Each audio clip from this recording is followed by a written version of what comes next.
Hi students, welcome back to Political Science and Indian Constitution class.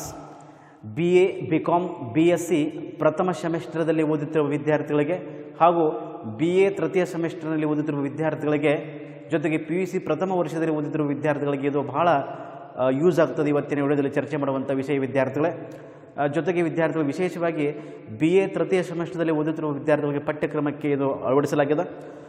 BA ತೃತೀಯ ಸೆಮಿಸ್ಟರ್ದಲ್ಲಿ ಓದುತ್ತಿರುವ ವಿದ್ಯಾರ್ಥಿಗಳಿಗೆ ಇದು ಮೂರನೇ ಅಧ್ಯಾಯ ಚಾಪ್ಟರ್ 3 ಯೂನಿಯನ್ ಎಕ್ಸಿಕ್ಯೂಟಿವ್, ಅಧ್ಯಾಯ 3 ಕೇಂದ್ರ ಕಾರ್ಯಾಂಗದ ಬಗ್ಗೆ ನೀವು ಇಲ್ಲಿ ಅಧ್ಯಯನ ಮಾಡ್ತೀರಿ ವಿದ್ಯಾರ್ಥಿಗಳು. ಅದರಲ್ಲಿ ನಾವು ಇವತ್ತು ತಿಳಿದುಕೊಳ್ಳುವಂಥ ಅಂಗ ಯಾವುದಪ್ಪ ಅಂತಂದ್ರೆ ಕಾರ್ಯಾಂಗ ಎಕ್ಸಿಕ್ಯೂಟಿವ್ ಬಗ್ಗೆ ನೀವು ತಿಳ್ಕೊಳ್ಬೇಕಾಗಿದೆ. ಅರ್ಥ ಆಯ್ತು ರೀ. ಎಕ್ಸಿಕ್ಯೂಟಿವ್ ಅಂದ ಕೂಡಲೇ ಅದರಲ್ಲಿ ದ ಪ್ರೆಸಿಡೆಂಟ್ ಆಫ್ ಇಂಡಿಯಾ, ಭಾರತದ ರಾಷ್ಟ್ರಪತಿ ಬಗ್ಗೆ ನೀವು ತಿಳ್ಕೊಳ್ಬೇಕಾಗಿದೆ. ಭಾರತದ ರಾಷ್ಟ್ರಪತಿ ಅಂದ ಕೂಡಲೇ ನೀವು ಏನೇನು ತಿಳ್ಕೊಳ್ತೀರಪ್ಪ ಅಂತಂದರೆ ಕ್ವಾಲಿಫಿಕೇಷನ್ಸ್, ಅರ್ಹತೆಗಳ ಬಗ್ಗೆ ತಿಳ್ಕೊಳ್ತೀರಿ ಇವತ್ತಿನ ವಿಡಿಯೋದಲ್ಲಿ. ಎಲೆಕ್ಷನ್, ಚುನಾವಣೆ ಬಗ್ಗೆ ತಿಳ್ಕೊಳ್ತೀರಿ. ತದನಂತರ ಟ್ಯೂನಿಯರ್ ಆರ್ ಟರ್ಮ್, ಅಧಿಕಾರಾವಧಿ ಬಗ್ಗೆ ತಿಳ್ಕೊಳ್ತೀರಿ. ಶಾಲರಿ, ವೇತನ ಬಗ್ಗೆ ತಿಳ್ಕೊಳ್ತೀರಿ. ಓತ್, ಪ್ರಮಾಣ ವಚನ ಬಗ್ಗೆ ತಿಳ್ಕೊಳ್ತೀರಿ. ರಿಮೂವಲ್, ಪದಚ್ಯುತಿ ಬಗ್ಗೆ ನಾವು ತಿಳ್ಕೊಳ್ತೀರಿ ಇವತ್ತಿನ ವಿಡಿಯೋದಲ್ಲಿ. ಇವತ್ತು ನಾವೇನು ಚರ್ಚೆ ಮಾಡೋದ್ರಲ್ಲಿ ಈ ವಿಷಯ BA, BCom, BSc ಪ್ರಥಮ ಸೆಮಿಸ್ಟರ್ದಲ್ಲಿ ಓದುತ್ತಿರುವ ವಿದ್ಯಾರ್ಥಿಗಳಿಗೆ, ಜೊತೆಗೆ PUC ಪ್ರಥಮ ವರ್ಷದಲ್ಲಿ ಓದುತ್ತಿರುವ ವಿದ್ಯಾರ್ಥಿಗಳಿಗೆ, ಜೊತೆಗೆ ವಿಶೇಷವಾಗಿ BA ತೃತೀಯ ಸೆಮಿಸ್ಟರ್ ಓದುತ್ತಿರುವ ವಿದ್ಯಾರ್ಥಿಗಳಿಗೆ ಇದು ಭಾಳ ಅನುಕೂಲ ಆಗಲಿದೆ. ಜೊತೆಗೆ ಸ್ಪರ್ಧಾತ್ಮಕ ಪರೀಕ್ಷೆಗಳನ್ನು ಓದುತ್ತಿರುವ ವಿದ್ಯಾರ್ಥಿಗಳು ಕೂಡ ಇದು ಭಾಳ ಸಹಕಾರಿ ಆಗ್ತದೆ. ಇದನ್ನು ನೀವು ಸರಿಯಾಗಿ ನೋಡ್ಕೊಳ್ಬೇಕಾಗುತ್ತದೆ ವಿದ್ಯಾರ್ಥಿಗಳೇ. ಹೀಗೆ ನಾವು ಒಂದೊಂದಾಗಿ ಇವತ್ತು ಚರ್ಚೆ ಮಾಡುತ್ತಾ ನಮ್ಮ ಗುರು ಶಿಷ್ಯರ ಸಂಬಂಧವನ್ನು ಮುಂದುವರಿಸೋಣ. ಹಾಗಾದರೆ ಚಾಪ್ಟರ್ ನಂಬರ್ 3 ಅಂದ ಕೂಡಲೇ ಯೂನಿಯನ್ ಎಕ್ಸಿಕ್ಯೂಟಿವ್, ಕೇಂದ್ರ ಕಾರ್ಯಾಂಗ ಅಂದ ಕೂಡಲೇ ಸ್ವಲ್ಪ ನಾವು ಅಲ್ಲಿ ಕೇಂದ್ರ ಕಾರ್ಯಾಂಗ ಅಂದ ಕೂಡ ಅದರ ಬಗ್ಗೆ ಸ್ವಲ್ಪ ತಿಳ್ಕೊಳ್ಬೇಕಾಗ್ತದೆ ವಿದ್ಯಾರ್ಥಿಗಳೇ. ಇಲ್ಲಿ ಕೇಂದ್ರ ಕಾರ್ಯಾಂಗ ಅಂದ ಕೂಡಲೇ ಭಾರತ ದೇಶ ಜಗತ್ತಿನಲ್ಲಿ ಅತ್ಯಂತ ದೊಡ್ಡ ಬೃಹತ್ ರಾಷ್ಟ್ರವಾಗಿದೆ, ಬೃಹತ್ ಪ್ರಜಾಸತ್ತಾತ್ಮಕ ರಾಷ್ಟ್ರವಾಗಿದೆ. ಭಾರತ ದೇಶ ಏನಪ್ಪ ಅಂದ್ರೆ ಸಂಸದೀಯ ಮಾದರಿಯ ಪ್ರಜಾಪ್ರಭುತ್ವವನ್ನು ಇಂಗ್ಲೆಂಡ್ ದೇಶದ ವೇಸ್ಟ್ ಮಿನಿಸ್ಟರ್ ಪದ್ಧತಿಯಿಂದ ಏನಪ್ಪ ಅಂದರೆ ಎರವಲಾಗಿ ಪಡೆದುಕೊಂಡಿದೆ. ಭಾರತ ದೇಶ ಇಂಗ್ಲೆಂಡ್ ಮಾದರಿಯಲ್ಲಿ ಸಂಸದೀಯ ಮಾದರಿಯ ಪ್ರಜಾಪ್ರಭುತ್ವವನ್ನು ಹೊಂದಿರುವಂಥ ರಾಷ್ಟ್ರ ಆಗ್ಯದ. ಹೀಗಾಗಿ ಇಲ್ಲಿ ಸ್ವಲ್ಪ ನೀವು ಎಕ್ಸಿಕ್ಯೂಟಿವ್ ಬಗ್ಗೆ ಗೊತ್ತಿರಲಿ. ಜೊತೆಗೆ ಇಲ್ಲಿ ಸಂಸದೀಯ ಮಾದರಿಯ ಪ್ರಜಾಪ್ರಭುತ್ವವನ್ನು ಒಳಗೊಂಡಿರುವಂಥ ರಾಷ್ಟ್ರ ಆಗಿರುವುದರಿಂದ ಇಲ್ಲಿ ಭಾರತ ಏನಪ್ಪ ಅಂತಂದ್ರೆ ಪ್ರಮುಖವಾಗಿ ಇಲ್ಲಿ ರಾಷ್ಟ್ರದ ಮುಖ್ಯಸ್ಥರಾಗಿ ಮತ್ತು ಸರ್ಕಾರದ ಮುಖ್ಯಸ್ಥರಾಗಿ ಇಲ್ಲಿ ಕಾರ್ಯನಿರ್ವಹಿಸ್ತಾರೆ.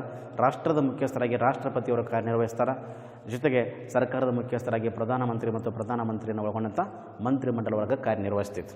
ಹಾಗೆಯೇ ರಾಜ್ಯ ಕಾರ್ಯಾಂಗಕ್ಕೆ ಸಂಬಂಧಪಟ್ಟಂತೆ ರಾಜ್ಯದ ಮುಖ್ಯಸ್ಥರಾಗಿ ಮತ್ತು ಸರ್ಕಾರದ ಮುಖ್ಯಸ್ಥರಾಗಿ ಅಲ್ಲಿ ರಾಜ್ಯದ ಮುಖ್ಯಸ್ಥರಾಗಿ ರಾಜ್ಯಪಾಲರು ಕಾರ್ಯನಿರ್ವಹಿಸ್ತಾರೆ.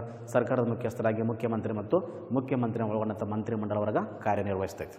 ಅರ್ಥ ಆಯ್ತು ರೀ. ಈ ರೀತಿ ಸಂಸದೀಯ ಮಾದರಿಯ ಪ್ರಜಾಪ್ರಭುತ್ವವನ್ನು ಹೊಂದಿರುವಂಥ ರಾಷ್ಟ್ರ ಭಾರತ ದೇಶ ಆಗೈತಿ. ಹಾಗಾದರೆ ನಾವು ಇವತ್ತಿನ ವಿಡಿಯೋದಲ್ಲಿ ತಿಳ್ಕೊಳ್ಳುವಂಥ ಪ್ರಮುಖ ವಿಷಯ ಏನಪ್ಪ ಅಂತಂದ್ರೆ ಎಕ್ಸಿಕ್ಯೂಟಿವ್, ಯೂನಿಯನ್ ಎಕ್ಸಿಕ್ಯೂಟಿವ್, ಕೇಂದ್ರ ಕಾರ್ಯಾಂಗ.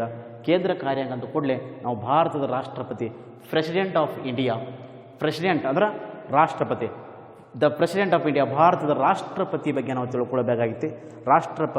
ಭಾರತದ ರಾಷ್ಟ್ರಪತಿಯ ಕಾರ್ಯವೈಖರಿ ಏನೈತೆ ಅನ್ನೋದನ್ನು ಸ್ವಲ್ಪ ನಾವು ಒಂದೊಂದಾಗಿ ತಿಳಿದುಕೊಳ್ಳುತ್ತಾ ಹೋಗೋಣ ವಿದ್ಯಾರ್ಥಿಗಳೇ. ಅದಕ್ಕಿಂತ ಪೂರ್ವದಲ್ಲೇ ಸಂಕ್ಷಿಪ್ತ ನಿಮಗೆ ಗೊತ್ತಿರಲಿ, ಎಕ್ಸಿಕ್ಯೂಟಿವ್ ಅಂದರೆ ಏನ, ಕಾರ್ಯಾಂಗ ಅಂದರೆ ಏನ, ಇದು ಗೊತ್ತಿರಬೇಕು. ಅರ್ಥ ಆಯ್ತು. ಹಾಗಾದರೆ ಕಾರ್ಯಾಂಗ ಅಂದರೆ ಏನ? What is executive? Executive means enforces the laws is called executive. ಕಾರ್ಯಾಂಗ ಅಂದರೆ ಹೇಳ್ರಿ, ಕಾನೂನುಗಳನ್ನ ಅಥವಾ ಶಾಸನಗಳನ್ನು ಜಾರಿಗೆ ತರುವ ಅಂಗವನ್ನು ನಾವೇನು ಕರಿತೀವಿ ರೀ, ಕಾರ್ಯಾಂಗ ಅಂತ ಕರಿತೀವಿ. ಕಾರ್ಯಾಂಗ ಏನಪ್ಪ ಅಂತಂದ್ರೆ ಇದು ಸರ್ಕಾರದ ಪ್ರಮುಖವಾದ ಅತ್ಯಂತ ಮಹತ್ವದ ಎರಡನೇ ಅಂಗವಾಗಿದೆ. ಶಾಸಕಾಂಗ, ಕಾರ್ಯಾಂಗ, ನ್ಯಾಯಾಂಗ ಹೇಗೆ ಅತ್ಯಂತ ಪ್ರಮುಖವಾದ ಪಾತ್ರ ವಹಿಸುತ್ತವೆಯೋ ಸರ್ಕಾರಕ್ಕೆ, ಸರ್ಕಾರದ ಎರಡನೇ ಅಂಗಗಳಲ್ಲಿ ಅತ್ಯಂತ ಶ್ರೇಷ್ಠ ಅಂಗ, ಅತ್ಯಂತ ಮಹತ್ವದ ಅಂಗವಾಗಿ ಕಾರ್ಯನಿರ್ವಹಿಸ್ತೈತಿ ಕಾರ್ಯಾಂಗ. ಅಂದರೆ ಶಾಸನಗಳನ್ನ ಅಥವಾ ಕಾನೂನುಗಳನ್ನ ಜಾರಿಗೆ ತರುವಂಥ ಅಂಗವೇ ಕಾರ್ಯಾಂಗ. ಇಲ್ಲಿ ಕಾರ್ಯಾಂಗದ ಅರ್ಥವನ್ನು ನಾವು ಎರಡು ರೀತಿಯಲ್ಲಿ ಕಾಣಬಹುದು. ಒಂದು ವಿಶಾಲವಾದ ಅರ್ಥದಲ್ಲಿ ತಿಳ್ಕೊಬೋದು, ಇನ್ನೊಂದು ಸಂಕುಚಿತವಾದ ಅರ್ಥದಲ್ಲಿ ತಿಳ್ಕೊಬೋದು. ಅರ್ಥ ಆಯ್ತು. ವಿಶಾಲವಾದ ಅರ್ಥದಲ್ಲಿ ಕಾರ್ಯಾಂಗ ಅಂದರೆ ವಿದ್ಯಾರ್ಥಿಗಳೇ ರಾಷ್ಟ್ರದ ಪ್ರಮುಖರು ಮತ್ತು ಅವರ ಸಲಹೆಗಾರರು, ಉನ್ನತ ಮತ್ತು ಕೆಳ ಹಂತದ ಅಧಿಕಾರಿಗಳನ್ನು ಒಳಗೊಂಡಿರ್ತೈತಿ ವಿಶಾಲವಾದ ಅರ್ಥದಲ್ಲಿ.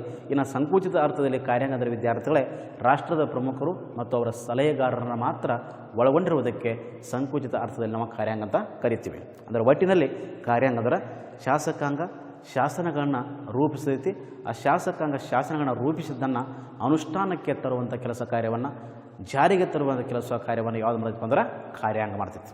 ಅಂದ್ರೆ ಕಾನೂನುಗಳನ್ನು ಅನುಷ್ಠಾನಕ್ಕೆ ತಂದು ಸರ್ಕಾರದ ನೀತಿಗಳನ್ನ ಜಾರಿಗೆ ತರುವಂಥ ಜವಾಬ್ದಾರಿಯುತ ಕಾರ್ಯವನ್ನು ಯಾವುದು ಮಾಡೋದಪ್ಪ ಅಂತಂದ್ರೆ ಕಾರ್ಯಾಂಗ ಮಾಡ್ತೈತಿ. ಹೀಗಾಗಿ ಕಾರ್ಯಾಂಗ ಏನಪ್ಪ ಅಂದ್ರೆ ಸರ್ಕಾರದ ಅಂಗಗಳಲ್ಲಿ ಎರಡನೇ ಅತ್ಯಂತ ಮಹತ್ವದ ಅಂಗವಾಗಿ ಕಾರ್ಯ ನಿರ್ವಹಿಸ್ತೈತಿ. ಹಾಗಾದರೆ ನಾವು ಇವತ್ತಿನ ವಿಡಿಯೋದಲ್ಲಿ ತಿಳಿದುಕೊಳ್ಳುವಂಥ ಪ್ರಮುಖ ಅಂಶ ಕಾರ್ಯಾಂಗ ಅಂದ ಕೂಡಲೇ ಅಲ್ಲಿ ಕೇಂದ್ರ ಕಾರ್ಯಾಂಗದಲ್ಲಿ ಪ್ರಮುಖ ಜವಾಬ್ದಾರಿ ಯಾರ್ಯಾರು ಇರ್ತಾರಪ್ಪ ಅಂತಂದ್ರೆ ಅಲ್ಲಿ ರಾಷ್ಟ್ರಪತಿನ ಒಳಗೊಂಡಂಥ ಪ್ರಧಾನಮಂತ್ರಿ, ಪ್ರಧಾನಮಂತ್ರಿ ಮತ್ತು ಪ್ರಧಾನಮಂತ್ರಿನ ಒಳಗೊಂಡಂಥ ಮಂತ್ರಿಮಂಡಲ ವರ್ಗ ಬರ್ತೈತಿ. ರಾಷ್ಟ್ರಪತಿ ನಾಮಮಾತ್ರ ಕಾರ್ಯಾಂಗದ ಮುಖ್ಯಸ್ಥರಾಗ್ತಾರೆ. ಪ್ರಧಾನಮಂತ್ರಿ ಮತ್ತು ಪ್ರಧಾನಮಂತ್ರಿ ಒಳಗೊಂಡಂಥ ಮಂತ್ರಿಮಂಡಲ ವರ್ಗ ನಿಜವಾದ ಕಾರ್ಯಾಂಗದ ಮುಖ್ಯಸ್ಥರಾಗಿ ಕಾರ್ಯನಿರ್ವಹಿಸ್ತಾರೆ.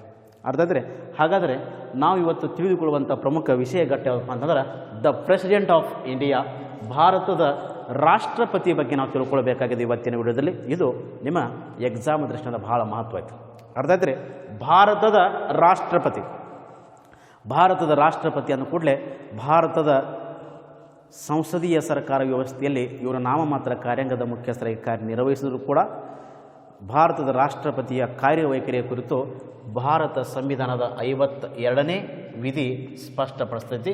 52ನೇ ವಿಧಿ ಭಾರತದ ರಾಷ್ಟ್ರಪತಿಯ ಕಾರ್ಯವೈಖರಿ ಮತ್ತು ಭಾರತದ ರಾಷ್ಟ್ರಪತಿಯ ಪಾತ್ರದ ಬಗ್ಗೆ ತಿಳಿದುಕೊಳ್ತೈತಿ. ಭಾರತದ ರಾಷ್ಟ್ರಪತಿ ಭಾರತದ ಸಂವಿಧಾನದ ಸಂವಿಧಾನದಲ್ಲಿ ಸಂವಿಧಾನದ ಪ್ರಮುಖ ನಾಯಕರಾಗಿ ಜೊತೆಗೆ ಭಾರತ ಸಂವಿಧಾನದ ಪ್ರಮುಖ ಸೇನಾ ನಾಯಕರಾಗಿ ಅವರು ಗುರುತಿಸಿಕೊಳ್ತಾರೆ.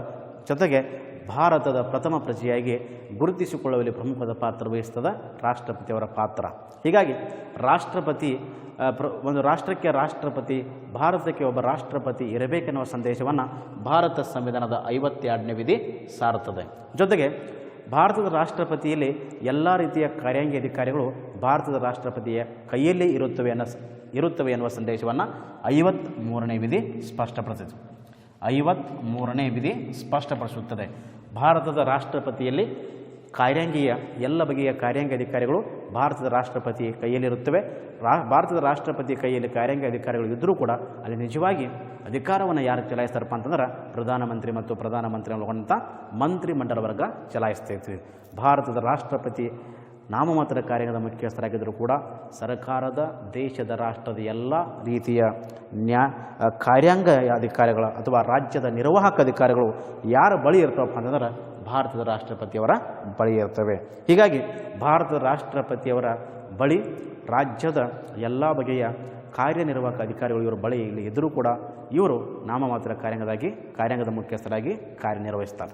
ಭಾರತ ಸಂವಿಧಾನದ 52ನೇ ವಿಧಿ ಭಾರತ ದೇಶಕ್ಕೆ ಅಥವಾ ಭಾರತ ರಾಷ್ಟ್ರಕ್ಕೆ ಒಬ್ಬ ರಾಷ್ಟ್ರಪತಿ ಇರಬೇಕೆಂಬ ಸಂದೇಶವನ್ನು ಸಾರುತ್ತದೆ.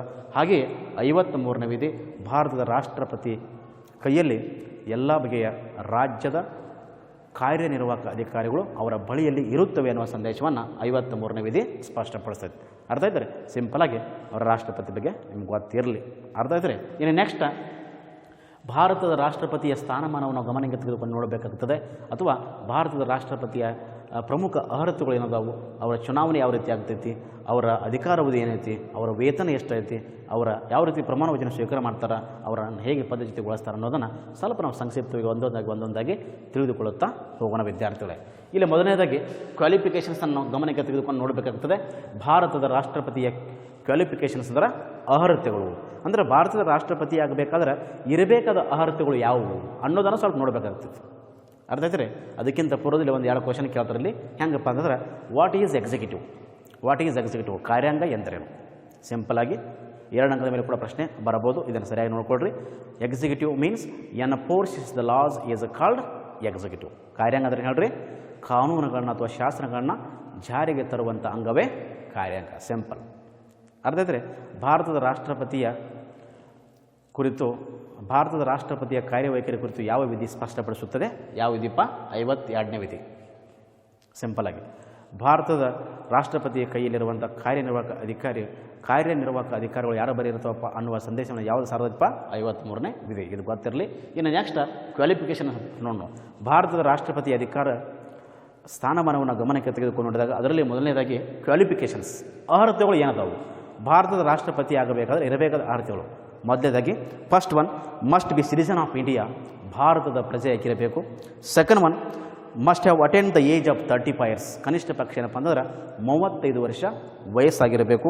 Third one, must have attend the all qualifications that of a member of Lok Sabha. ಲೋಕಸಭೆ ಸದಸ್ಯನಾಗುವ ಎಲ್ಲ ಅರ್ಹತೆಗಳನ್ನ ಹೊಂದಿರಬೇಕು. ಮೂರನೇದಾಗಿ ಬರುವಂಥ ಪ್ರಮುಖ ಅರ್ಹತೆ. ನಾಲ್ಕನೇದಾಗಿ ಏನಪ್ಪ ಅಂತಂದ್ರೆ should not be unsound mind. ಹುಚ್ಚ, ದಿವಾಳಿ ಅಥವಾ ಬುದ್ಧಿಮಾಂದ್ಯನಾಗಿರಬಾರದು. ಐದನೇದಾಗಿ should avoid by the constitution. ಭಾರತ ಸಂವಿಧಾನಕ್ಕೆ ಬದ್ಧನಾಗಿರಬೇಕು. ಇವೇನಪ್ಪ ಅಂದ್ರೆ ಭಾರತದ ರಾಷ್ಟ್ರಪತಿಯ ಪ್ರಮುಖ ಅರ್ಹತೆಗಳು. ಸಿಂಪಲ್ ಆಗಿ ಇಲ್ಲಿ ನೋಡ್ರಿ, ಅವ್ರಿಗೆ ಎಷ್ಟಪ್ಪ 35 ವರ್ಷ ವಯಸ್ಸಾಗಿರಬೇಕು. ತದನಂತರ ಭಾರತದ ಪ್ರಜೆಯಾಗಿರಬೇಕು. ಭಾರತದ ಪ್ರಜೆಯಾಗಿರಬೇಕು. ಜಸ್ಟ್ ಒಂದು ಎರಡು ಬರೆದಿರ್ತೇನೆ. ಮೊದಲನೇದಾಗಿ ಭಾರತದ ಪ್ರಜೆಯಾಗಿರಬೇಕು. ಕನಿಷ್ಠ ಪಕ್ಷ 35 ವರ್ಷ ವಯಸ್ಸಾಗಿರಬೇಕು. ಲೋಕಸಭೆಯ ಸದಸ್ಯನಾಗುವ ಎಲ್ಲ ಬಗೆಯ ಅರ್ಹತೆಗಳನ್ನು ಹೊಂದಿರಬೇಕು. ದಿವಾಳಿ, ಹುಚ್ಚ, ಬುದ್ಧಿಮಾಂದ್ಯನಾಗಿರಬಾರದು. ಭಾರತ ಸಂವಿಧಾನಕ್ಕೆ ಬದ್ಧನಾಗಿರಬೇಕು. ಇವು ಸಿಂಪಲ್ ಆಗಿ ಅವರ ಅರ್ಹತೆಗಳು. ಇಲ್ಲೂ ಕೂಡ 2 ಅಂಕದ ಮೇಲೆ ಪ್ರಶ್ನೆ ಕೇಳ್ತಾರೆ. What are the qualifications required for the president of India? What are the qualifications required for the president of India? ಭಾರತದ ರಾಷ್ಟ್ರಪತಿಗೆ ಇರಬೇಕಾದ ಅರ್ಹತೆಗಳು ಯಾವುವು? First one, must B citizen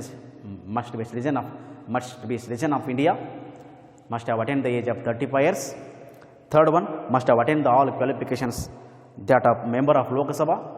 fourth one, should not be unsound mind. Fifth one, should avoid by the constitution. ಮೊದಲನೇದಾಗಿ ಭಾರತದ ಪ್ರಜೆಯಾಗಿರಬೇಕು.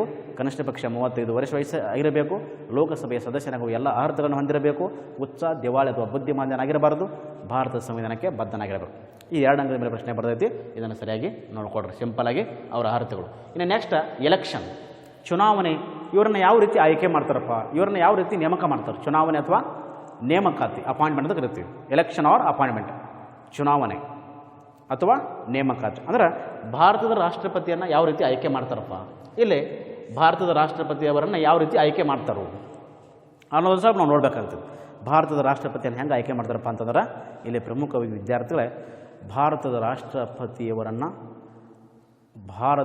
ರಾಷ್ಟ್ರಪತಿಯನ್ನು ಆಯ್ಕೆ ಮಾಡುವಂಥ ವಿಧಾನ ಯಾವ ರೀತಿ ಇತ್ತು ಅಂತಂದ್ರೆ ಚುನಾವಣಾ ಕಾಲೇಜು ಅಥವಾ ನಿರ್ವಾಚಕ ಸಮುದಾಯ ಮುಖಾಂತರ ಆಯ್ಕೆ ಮಾಡ್ತಾರೆ. ಹೆಂಗಂದ್ರೆ ಭಾರತದ ಚುನಾಯಿತ ಲೋಕಸಭೆಯ ಸದಸ್ಯರು, ಚುನಾಯಿತ ರಾಜ್ಯಸಭೆಯ ಸದಸ್ಯರು ಮತ್ತು ಚುನಾಯಿತ ಆಯಾ ರಾಜ್ಯಗಳ ವಿಧಾನಸಭಾ ಸದಸ್ಯರು ಕೂಡಿಕೊಂಡು ನಿರ್ವಾಚಕ ಸಮುದಾಯ ಅಥವಾ ಎಲೆಕ್ಟ್ರಲ್ ಕಾಲೇಜ್ ಅಂತ ಕರಿತೀವಿ ನಾವು. ಎಲೆಕ್ಟ್ರಲ್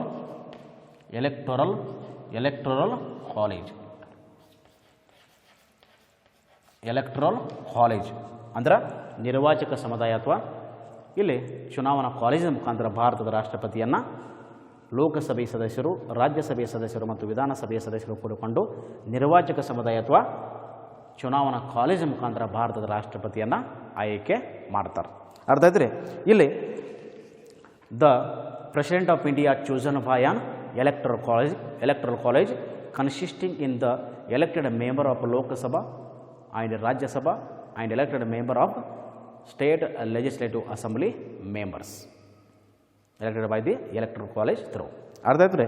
ಇಲ್ಲಿ ಪ್ರಮುಖ ವಿದ್ಯಾರ್ಥಿಗಳೇ, ಭಾರತದ ರಾಷ್ಟ್ರಪತಿಯನ್ನು ಹೇಗೆ ಆಯ್ಕೆ ಮಾಡ್ತಾರೆ ಅಂತ ಕೇಳ್ಬೋದು, ಅಥವಾ ಚುನಾವಣಾ ಕಾಲೇಜ್ ಅಂದರೆ ಏನು ಕೇಳ್ಬೋದು, ಅಥವಾ ನಿರ್ವಾಚಕ ಸಮುದಾಯ ಅಂದರೆ ಕೇಳ್ಬೋದು. What is electoral college?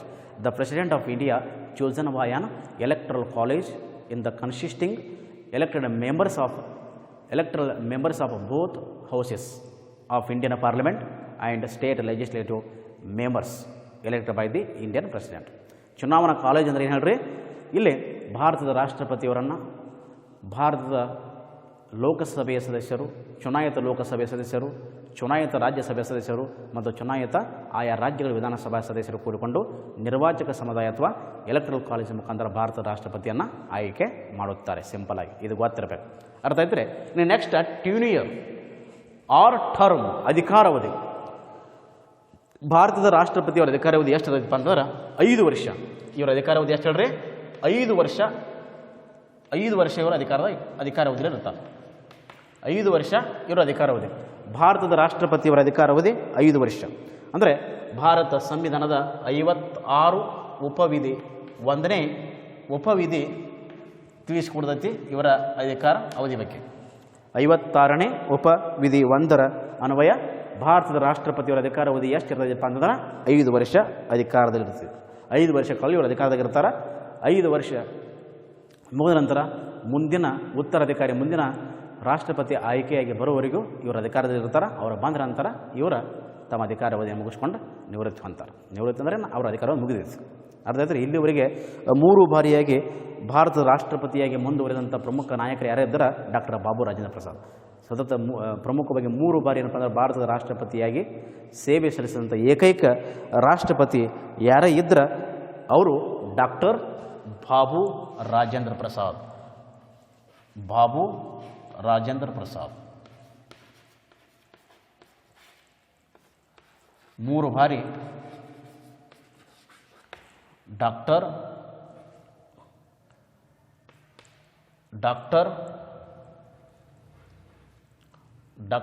Babu Rajendra Prasad ಅಂದರೆ 3 ಬಾರಿ ಭಾರತದ ರಾಷ್ಟ್ರಪತಿಯಾಗಿ ಸೇವೆ ಸಲ್ಲಿಸಿದಂಥ ಏಕೈಕ ರಾಷ್ಟ್ರಪತಿ ಯಾರೇ ಇದ್ದರೆ ಡಾಕ್ಟರ್ ಬಾಬು ರಾಜೇಂದ್ರ ಪ್ರಸಾದ್ ವಿದ್ಯಾರ್ಥಿಗಳೇ. ಇವರು 5 ವರ್ಷ ತನಕ ಅಧಿಕಾರದಲ್ಲಿರ್ತಾರೆ. 5 ವರ್ಷ ಮುಗಿದ ನಂತರ ಇವರ ಅಧಿಕಾರಾವಧಿ ಮುಕ್ತಾಯ ಆಗ್ತದೆ. ಅಂದರೆ ಭಾರತದ ರಾಷ್ಟ್ರಪತಿಯವರ ಅಧಿಕಾರಾವಧಿ ಎಷ್ಟು ರೀ? 5 years. Term of 5 years. What is a term or what is a tenure of office of the president of India? 1 marks question ಕೇಳಬಹುದು. What is a tenure of office of the president of India? ಭಾರತದ ರಾಷ್ಟ್ರಪತಿಯವರ ಅಧಿಕಾರಾವಧಿ ಎಷ್ಟು ಕೇಳ್ತಾರೆ? ಭಾರತದ ರಾಷ್ಟ್ರಪತಿಯವರ ಅಧಿಕಾರಾವಧಿ ಎಷ್ಟು ಹೇಳ್ರಿ? 5 ವರ್ಷ. 5 years. ಸಿಂಪಲ್. 5 years 5 ವರ್ಷ. ಇನ್ನು ನೆಕ್ಸ್ಟ್ ಶಾಲ್ರಿ, ವೇತನ. ಭಾರತದ ರಾಷ್ಟ್ರಪತಿಗೆ ವೇತನ ಯಾರು ಕೊಡ್ತಾರಪ್ಪ ಅಂದ್ರೆ ಭಾರತ ಸಂಸತ್ತು ತನ್ನ ಸಂಚಿತ ನಿಧಿಯಿಂದ ಸಮಯದಿಂದ ಸಮಯಕ್ಕೆ ನಿರ್ಧರಿಸುತ್ತದೆ. ಭಾರತದ ರಾಷ್ಟ್ರಪತಿಯ ವೇತನವನ್ನು ಭಾರತ ಸಂಸತ್ತು ತನ್ನ ಸಂಚಿತ ನಿಧಿಯಿಂದ ಸಮಯಕ್ಕೆ ನಿರ್ಧರಿಸ್ತೈತಿ. ಭಾರತದ ರಾಷ್ಟ್ರಪತಿಯ ಮೊದಲನೇ ವೇತನ ಎಷ್ಟಿತ್ತಪ್ಪ ಅಂತಂದ್ರೆ 1,50,000 ಇತ್ತು ಮೊದಲ. 1,50,000 ವೇತನ ಇತ್ತು ಮೊದಲ. ಈಗ ಪ್ರಸ್ತುತವಾಗಿ ಎಷ್ಟೈತಪ್ಪ ಅಂತಂದ್ರೆ ಪ್ರೆಸೆಂಟಾಗಿ 5 lakh 5 ಲಕ್ಷ ಪ್ರತಿ ತಿಂಗಳ ಭಾರತದ ರಾಷ್ಟ್ರಪತಿ ಈಗ ಪ್ರಸ್ತುತವಾಗಿ ಪಡೆದುಕೊಳ್ಳುವಂಥ ವೇತನ ಎಷ್ಟೈತಪ್ಪ ಅಂತಂದ್ರೆ 5 ಲಕ್ಷ ರೂಪಾಯಿ ವೇತನ ಪಡ್ಕೊಳ್ತಾರೆ. ಮೊದಲು ಅವ್ರಿಗೆ ತಿಂಗಳ ಎಷ್ಟೈತಪ್ಪ? 1,50,000 ರೂಪಾಯಿ ಇತ್ತು. ಈಗ ರೀಸೆಂಟಾಗಿ ಪ್ರಸ್ತುತವಾಗಿ ಭಾರತದ ರಾಷ್ಟ್ರಪತಿಯವರು ತೆಗೆದುಕೊಳ್ಳುವಂಥ ವೇತನ ಎಷ್ಟೈತಪ್ಪ ಅಂದ್ರೆ 5 ಲಕ್ಷ ರೂಪಾಯಿ ವೇತನವನ್ನು ಪಡೆದುಕೊಳ್ತಾರೆ. ಜೊತೆಗೆ ಇನ್ನಿತರ ಮೂಲಭೂತ ಸೌಲಭ್ಯಗಳು, ಸೌಕರ್ಯಗಳು, ಪಿಂಚಣಿಗಳು ಇವೆಲ್ಲ ಇರ್ತವೆ. ಈಗ ರೀಸೆಂಟಾಗಿ ಭಾರತದ ರಾಷ್ಟ್ರಪತಿಯವರು ಪಡೆದುಕೊಳ್ಳುವಂಥ ವೇತನ ಎಷ್ಟೈತಪ್ಪ ಅಂದ್ರೆ 5 ಲಕ್ಷ ರೂಪಾಯಿ ವೇತನವನ್ನು ಪಡೆದುಕೊಳ್ತಾರೆ ಭಾರತದ ರಾಷ್ಟ್ರಪತಿಯವರು ಪ್ರತಿ ತಿಂಗಳು. ಜೊತೆಗೆ ಇನ್ನಿತರ ಮೂಲಭೂತ ಸೌಲಭ್ಯಗಳು, ಸೌಕರ್ಯಗಳು, ಪೆನ್ಷನ್ಗಳು ಕೂಡ ಇರ್ತಾವೆ.